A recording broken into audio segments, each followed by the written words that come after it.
if I press the accelerator, can you hear anything?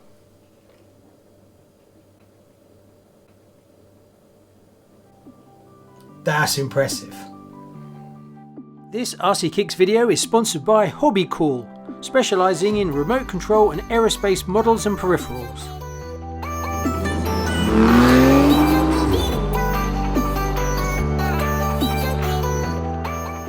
Hi and welcome to RCKicks. On today's shows we're going to be diving into crawlers, specifically this product that's just come out from HobbyWing. It's the Quickrun Fusion. What's that? Well, basically they've taken an electronic speed controller and a motor and they've squeezed it together and made it one thing. So basically it's like a 540 motor that's just got a little bit more on the end where the electronic speed controller is bolted onto the front. Now for me personally, I think this is a brilliant idea. Why? Because it makes things more simple. It takes up less space and you don't have to think about what electronic speed controller you have and matching it to your motor. So I can really see it suiting some beginners and people that have rigs that are really short of space, especially if you're trying to do a scale rig where you want to have a motor and things like that and you just don't, and you want an interior and a cockpit and you're going to use up all the space trying to make the truck as real scale as possible. Now, before we dive into this too much, I just want to say a big shout out to Hobbycool, who are sponsoring today's video and supply this product for me to review. Now, Hobbycool basically do more drone, but they do have an overlap with things like lipos and electronics. So go check them out. There's a link below, and a massive thanks for them to support the show. So in today's video, we're going to compare the brand new Quickrun Fusion from HobbyWing against my brushed system that I have in my CC-02.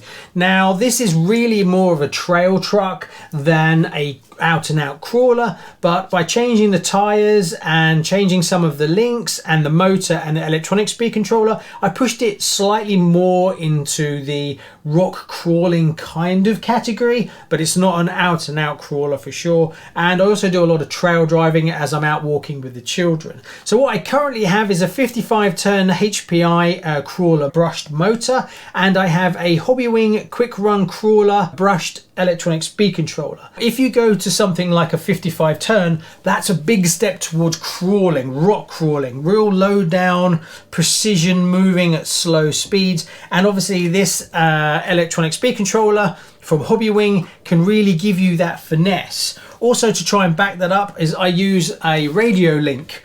Now, Radio Link has a really high precision, high fidelity signal, so I can get real good slow movements from this truck. But there's issues with that. Now, the truck has stepped more into crawling than trail riding. So to kind of combat that, what I do is I run 3S. Now, if I run 3S in this, it pushes the motor a little bit harder, and then it gets up to be a trail truck as well. But the minute I drop down to a 2S, the truck starts to go too slow for my own personal opinion. And because this doesn't have a 2-stage transmission, I can't go into a high gear. So I'm stuck in my low gear. So it's okay for me. So I'm interested to see whether running something like this would be better for me, or should I stick with what I've got. The Quickrun Fusion is running at about £134.99. It's a 40 amp 1800 kV that I've got here, but there's a 1200 kV as well. Now, the part number is 30120401 for this one. It's 201 grams and it's putting out a 4 amp 2 to 3S, and the BEC is 6 volt to 7.4 volt. Now, £134, it's not cheap. Going by what I've got in this, the Quickrun Crawler Brushed ESC, that's 2 to 3S as well, 7.4 volts, so it's the same. It does 3 amp, not 4 amp, so it's slightly lower, but that's only £40.49. Form factor is quite small, and you have the quality is no difference between that and this. If you haven't got HobbyWing products before, the quality is fantastic. Now, you do pay a bit of a premium after some of the low entry stuff that you can get from China and things like that, but the quality of these are fantastic, and I've got lots of them and I run them and I've never had an issue at all. So what we're going to do now is we're going to take this out for a quick run. I'm going to do some real slow crawling, and then we're going to do a top speed and see where this sits currently, where its limiting factors are. That way when we bring it back, I'll swap it over, we can see, does the Quickrun Fusion keep up with the current rig that I have right now. In its current form with the 55 turn motor, I'm running 3S. Now I'm just going to do a straight run out and back again just to show you the top speed. Now obviously for a trail truck we're not looking for 30 miles an hour. But if you're on an open trail like crossing a field for instance, if you have a very slow rig it can feel very bogged down. Now you'll see that the rig was doing a maximum of 6 miles an hour.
The CC-02 chassis from Tamiya always surprises me just how capable it really is.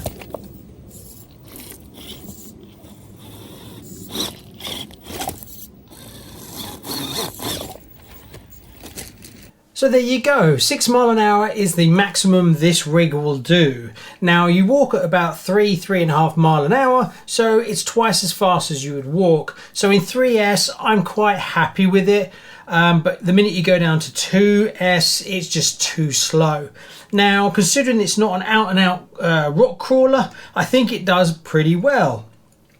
Now it's never going to be a TRX4 or anything like that, mainly because of the scale and also it's just the way it was designed, leaning more towards trail truck. So it's a highly capable trail truck that you can do a little bit of fun crawling as you just saw.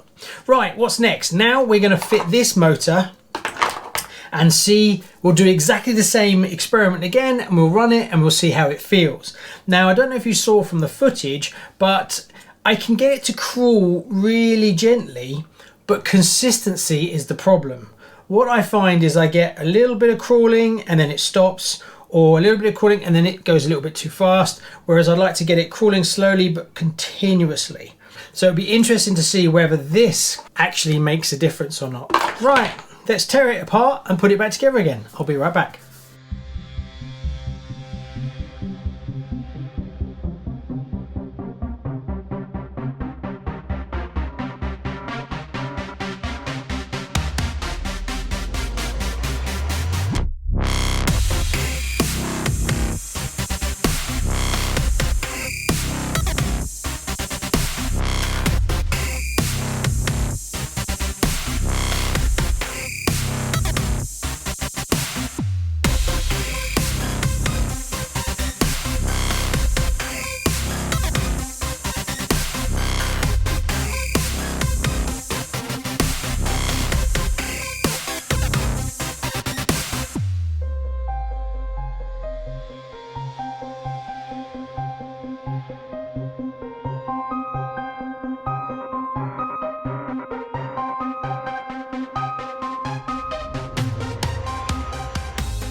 Well, I managed to get the Fusion into the CC-02, but it is super tight.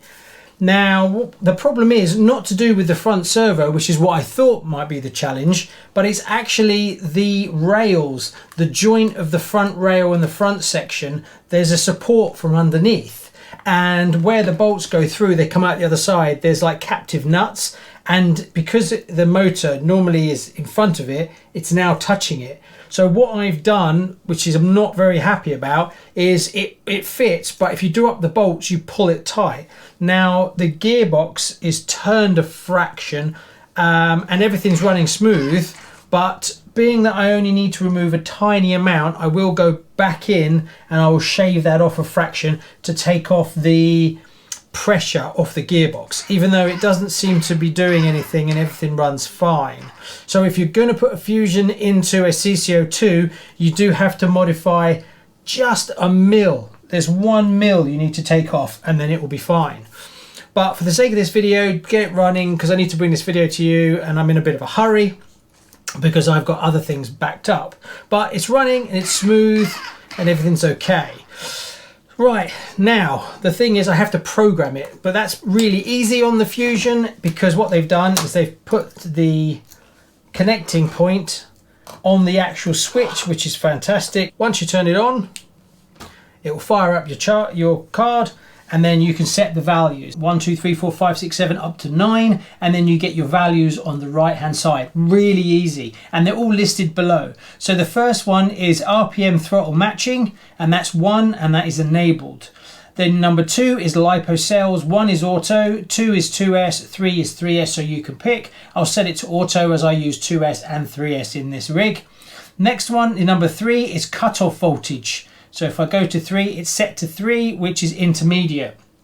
Obviously, when you're using lipos, you don't want it to drop down too low, so you can choose whatever you want.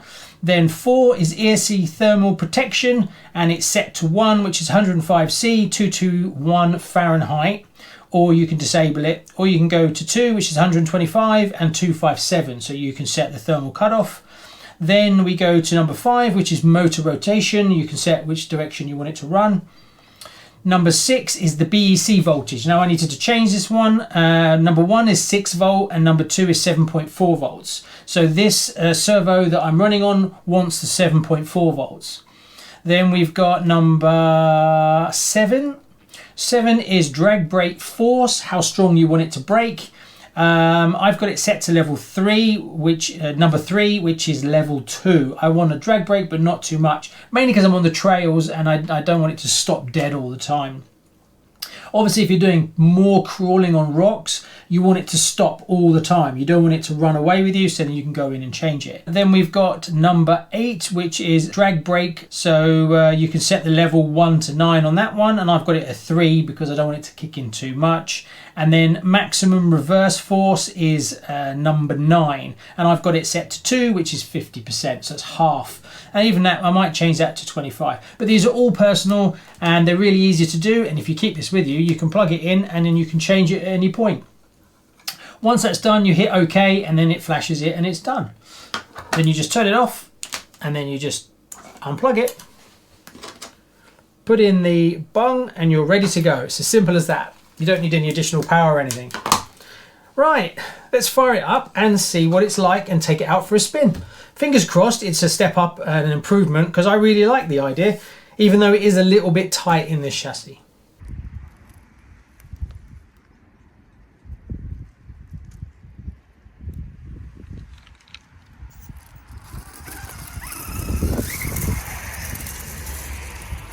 With the HobbyWing Fusion and the standard kit pinion, we're now getting 9 miles an hour. So that's 3 miles an hour extra speed on a 3S.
Well, I think from the running footage, you can see just how silky smooth this is. The Fusion is lovely. I'm really impressed with it.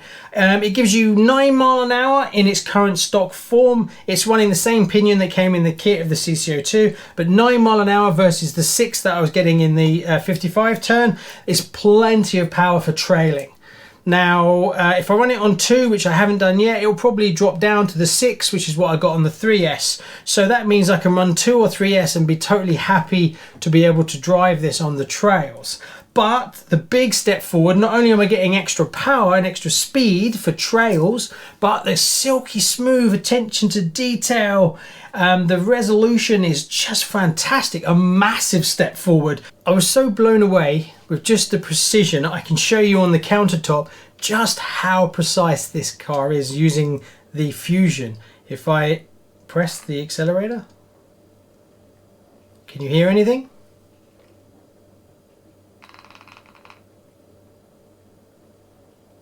That's impressive.